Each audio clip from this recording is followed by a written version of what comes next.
Baghdad का मशहूर अब्बासी खलीफा हारून रशीद एक ऐसा इंसानियत पसंद हुक्मरान था जो अपनी रियाया का हाल मालूम करने के लिए रात को भेष बदलकर अपने शहर, गांव और गलियों में जाया करता था। इस तरह खुशहाल और जगमगाते हुए बगदाद के अलिफ लैलवी दिन और रातों से बहुत सी अजीबो गरीब हैरत अंगेज दास्तानों ने जन्म लिया। एक दिन भेष बदले हुए खलीफा हारून रशीद एक गली से गुजर रहा था। सादिका, हमें अंदर जाने दे। नहीं, अंदर नहीं जा सकते। अब क्या होगा? घबराओ नहीं बुशरा।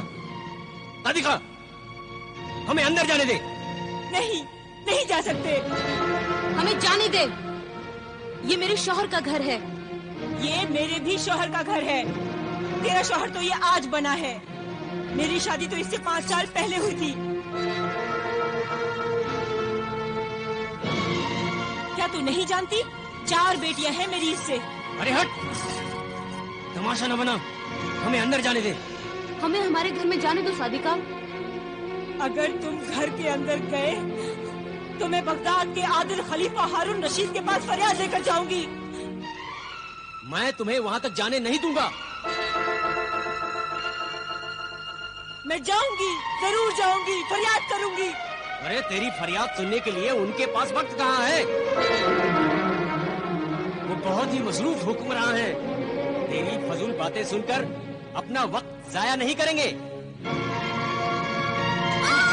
अरे छोड़। मैं अपनी जान दे दूंगी और तेरी जान ले लूंगी, मगर तुझे अंदर नहीं जाने दूंगी, समझी ना? मैं तुझे अंदर नहीं जाने दूंगी। छोड़ दो हमें। मैं तुझे इस घर में नहीं घुसने दूंगी। तू इस घर में नहीं आ सकती। मैं तुझे अंदर नहीं जाने दूंगी। मैं तुझे अंदर नहीं जाने दूंगी। रुक जाओ, मैं कहता रुक जाओ। तुम लोग मत लड़ो आपस में। कौन हो तुम? मैं अमीरुल मोमिनीन खलीफा हारून रशीद का एक अदना खादिम हूँ। उन्होंने मुझे हुक्म दिया है कि तुम सब दरबार में हाजिर हो जाओ और झगड़े की वजह बयान करो।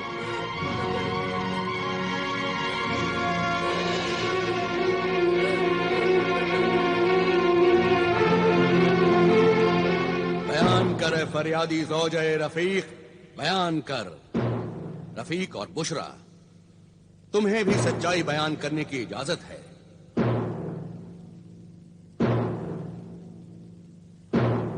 आखिर इस लड़ाई की बुनियाद क्या है? इस झगड़े की बुनियाद है दूसरी शादी। मेरे शौहर ने दूसरी शादी कर ली है। अमीरुल मोमिनीन। अमीरुल मोमिनीन, हमारे मजहब इस्लाम ने दूसरी शादी की इजाजत दी है। मगर किन हालात में दूसरी शादी की इजाजत दी है? अगर औरत बांझ हो या बच्चा पैदा करने के लायक न हो या फिर मुसलसल हमेशा बीमार रहती हो। और दूसरी शादी करने के लिए अगर पहली बीवी इजाजत दे तभी शौहर दूसरी शादी कर सकता है। क्या तुमने अपनी दूसरी शादी करने से पहले अपनी पहली बीवी से इजाजत ली थी? जी नहीं। तो फिर तुम गुनहगार हो। तुमने अपनी पहली बीवी पर जुल्म किया है और मजहब इस्लाम को बदनाम किया है। मगर इसमें मेरा क्या कसूर है अमीरुल मोमिनीन? कसूर है हुजूर, कसूर है, बहुत बड़ा कसूर है। ये भी मेरे खाविंद के गुनाह में बराबर की शरीक है। तुमने या तुम्हारे माँ बाप ने मुझसे आकर पूछा मुझसे आकर कि मैंने अपने शौहर को दूसरी शादी की इजाजत दी है या नहीं? और अब ये जुल्म मैं बर्दाश्त कर रही हूँ अमीरुल मोमिनीन। तुम्हारा इल्जाम सही है मजलूम सादिका। आखिर तुमने दूसरी शादी क्यों की? क्योंकि इस बीवी से मेरी 4 लड़कियां पैदा हुई, इससे कोई लड़का पैदा नहीं हुआ। बेटा पैदा करना औरत के इख्तियार में नहीं है, इसका जिम्मेदार भी मर्द है। क्यों तबीब, हकीम, हाजिक और मसीहुज्जमा, आपका क्या ख्याल है? आपने बिल्कुल सही फरमाया हुजूर। तिबो हिकमत की बरसों की तहकीक के बाद मुहक्किक इस नतीजे पर पहुंचे हैं कि मर्द का जो मादा जिसे कि हमल करार पाता है उसमें जिस किस्म के जरसोम ज्यादा होते हैं बच्चा वैसा ही पैदा होता है। हुजूर, अल्लाह का जो निजाम है वो बिल्कुल सही है। बेटियां भी तो इंसान ही होती हैं। अल्लाह की कुदरत को निशाना बनाना मर्द के किरदार और ईमान की कमजोरी है। मेरे शौहर अपनी बेटियों को ना अच्छा खाने को देते हैं, ना अच्छा पहनने को देते हैं। वो इन्हें बोझ समझते हैं, वो इनसे नफरत करते हैं। तौबाह नऊजुबिल्लाह, अल्लाह तुम्हारी अक्ल पर रहम करे। बेटी से नफरत करके तुम जहन्नुम में अपनी जगह बना रहे हो। ऐ गुमराह पिदर, बेटी तो अल्लाह की रहमत और रसूलुल्लाह का सलाम है। क़यामत के दिन औलाद को बाप के नाम से नहीं, माँ के नाम से पुकारा जाएगा।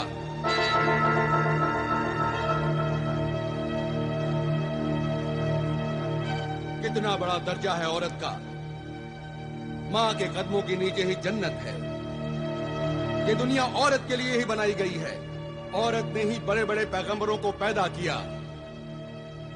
बड़े बड़े वली अल्लाह, दरवेश, कौम के रहनुमा और मुजाहिदों ने माँ की गोद में ही परवरिश पाई है।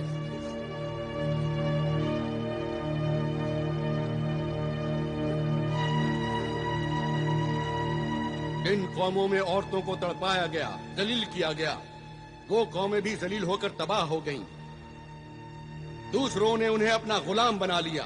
और तुम ये कैसे भूल गए कि तुम्हें भी एक औरत ने पैदा किया है, और वो औरत भी कभी किसी की बेटी थी।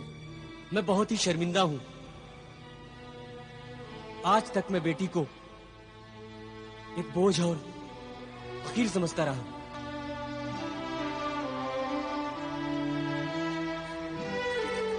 आज आपने मेरी आंखें खोल दी और मुझे बता दिया कि बेटी का दर्जा क्या होता है।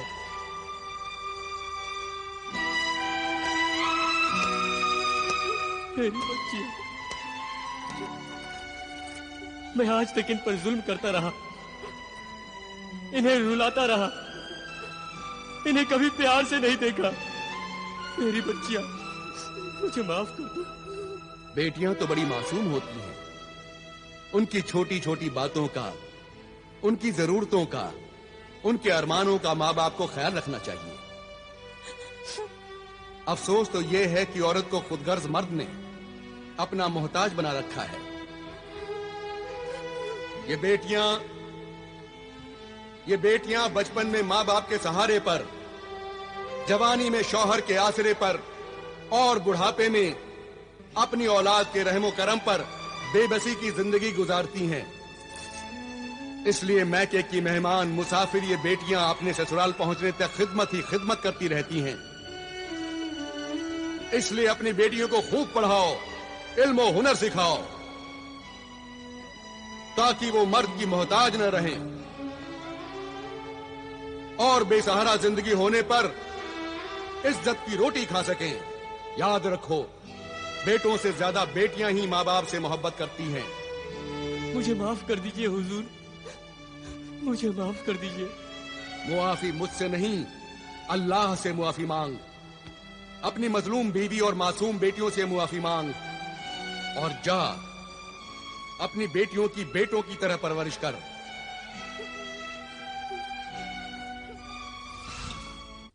ये हुक्मरान खलीफा सिर्फ तख्त पर बैठकर हुकूमती नहीं करता, बल्कि एक मुशफिक बाप, एक मजहबी आलिम, एक रोशन दिमाग उस्ताद की तरह अपनी रियाया के मसाइल में दिलचस्पी लेता है। सिर्फ दिलचस्पी ही नहीं लेता, उनके मसाइल हल करता है और जीने का सलीका सिखाता है। ये गरीब और अमीर दोनों का हमदर्द है। ये सुना है कि खलीफा हारून रशीद की बेगम आलिया जुबैदा को उनसे बड़ी शिकायत है कि वो उनके साथ ज्यादा वक्त नहीं गुजारती। ताज्जुब है। हुजूर अनवर, आज हमारी तबीयत थी कि हम आपके साथ उस नहर के किनारे चहलकदमी करें जो आपने हमारे लिए नहर जुबैदा बनवाई है। यकीनन हमें बहुत ही खुशी होती बेगम आलिया, लेकिन आज आप हमें मुआफ फरमाएं। शाम होने वाली है और हमें अपना फर्ज अदा करने के लिए महल के बाहर जाना होगा। आप जैसे फर्जशनास शौहर की बीवी होना तो हमारे लिए बाइसे फख्र है। और ये तो हमारे लिए और भी खुशी की बात है कि जो वक्त बीवी के साथ गुजारने के लिए होता है वो भी आप अपनी रियाया की भलाई और खिदमत में गुजारते हैं। इसके लिए तो हम वाकई आपके एहसानमंद हैं बेगम, जो ये कहकर आपने हमारी हौसला अफजाई की है। वाकई अगर शरीक हयात बीवी शौहर के जज्बात और उसके कामों में शरीक हो तो शौहर अपने नेक मकसद में जरूर कामयाब होता है।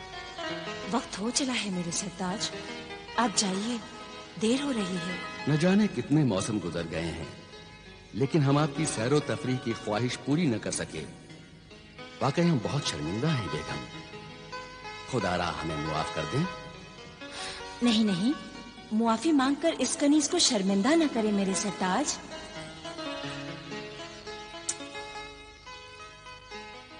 जब बीवी अपने शौहर की हर ख्वाहिश को अपनी खुशी बना लेती है तो उसे किसी बात का अफसोस नहीं होता। और हम इस बात को अच्छी तरह जानते हैं मेरे सरताज कि जो लोग आप तक नहीं पहुंच पाते आप उन तक पहुंच जाते हैं। अल्लाह हाफिज। अल्लाह हाफिज मेरे सरताज।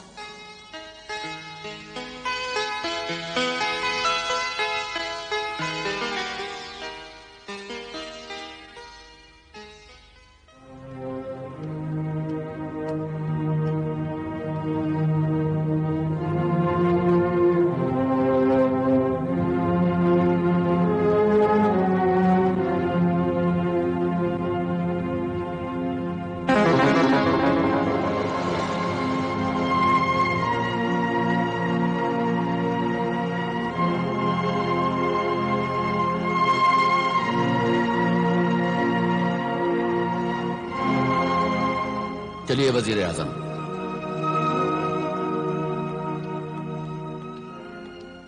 अल्लाह के नाम पर कोई खाना खिला दो, मुझ भूखे फकीर को कोई खाना खिला दो। मैं 3 दिन से भूखा हूँ, कोई फकीर को खाना खिला दो, नहीं तो मैं भूख से तड़प तड़प कर मर जाऊंगा। मुझे कोई खाना खिला दो, अल्लाह के नाम पर कोई।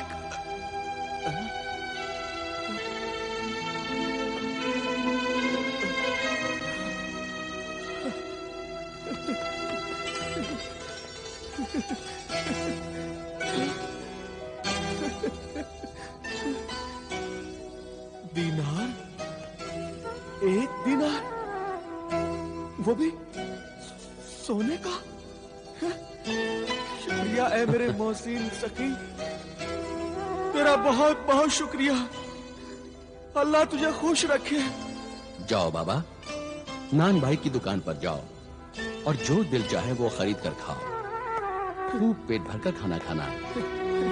शुक्रिया है मेरे सखी, तूने मेरा कितना ख्याल रखा कि तूने मुझे सोने का 1 दीनार दिया।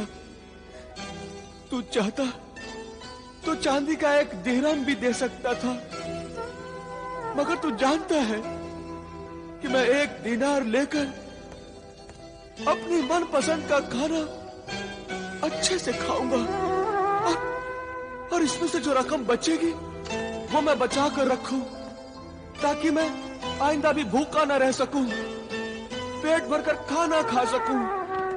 शुक्रिया मेरे मोहसिन सखी, तेरा बहुत बहुत शुक्रिया। मेरा शुक्रिया अदा करके मुझे शर्मिंदा न कर। शुक्रिया तो उस अल्लाह का जिसने मुझे इस लायक समझा कि मैं तेरी खिदमत कर सकूं।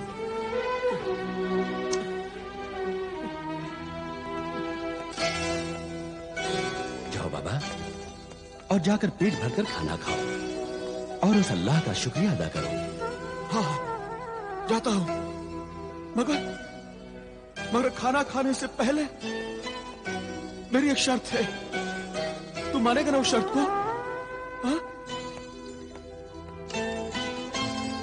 शर्त? कैसी शर्त?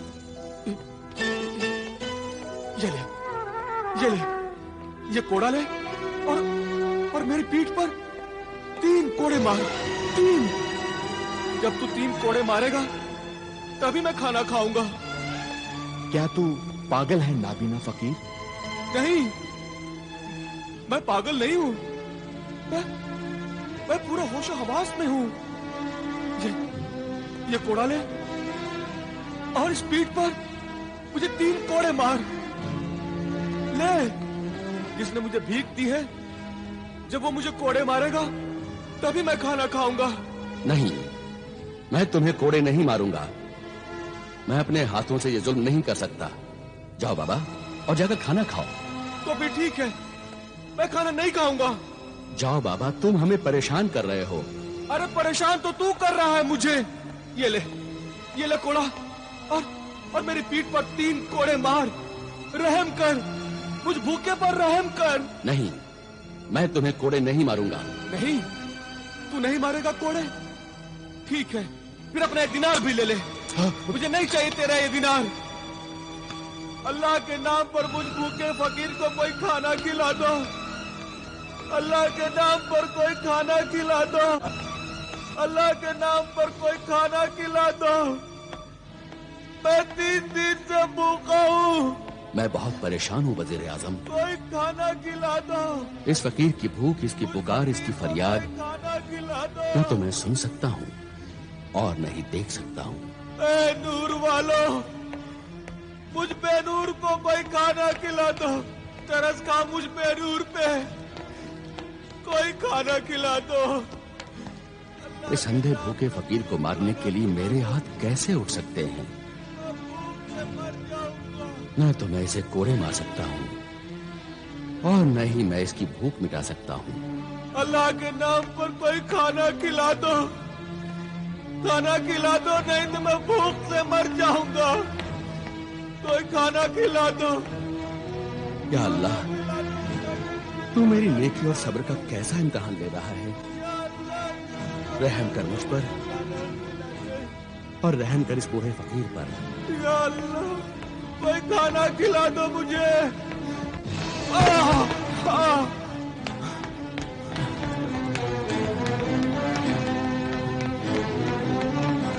अरे बाबा, बाबा, बाबा, उठो बाबा। बाबा, कौन हो तुम? मैं एक तालिबे इल्म हूँ। बगदाद में जो कुतुबखाना है, वहां किताबें पढ़ने के लिए आया हूँ। अरे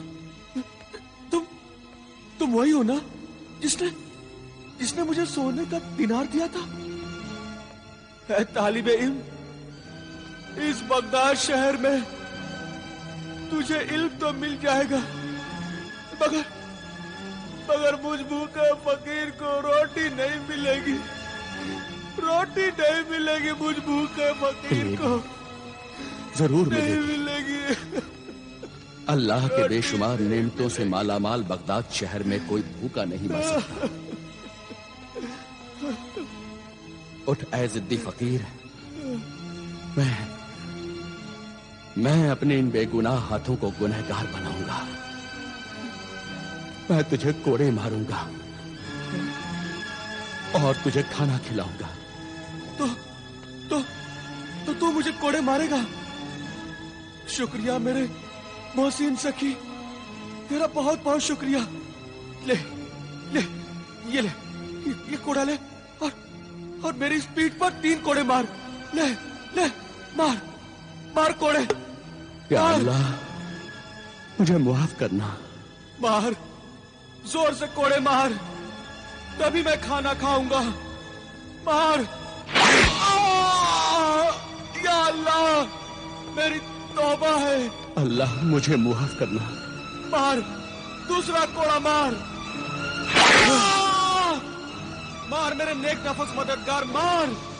तीसरा कोड़ा मार, जल्दी मार।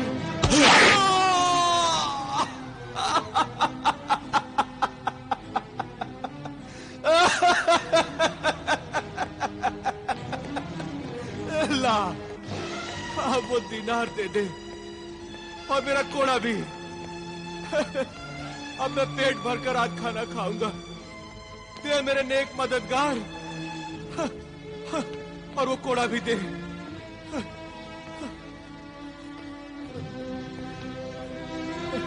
आज मैं पेट भरकर खाना खाऊंगा।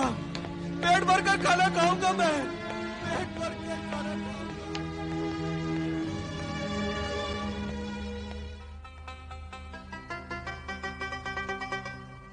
या अल्लाह, तेरा लाख लाख शुक्र है, तूने आज इस भूखे फकीर को खाना खिला दिया। 3 दिन लगे मुझे मेहनत की रोटी खाने के लिए। या अल्लाह, और मेरे उस मददगार की भी मदद करना।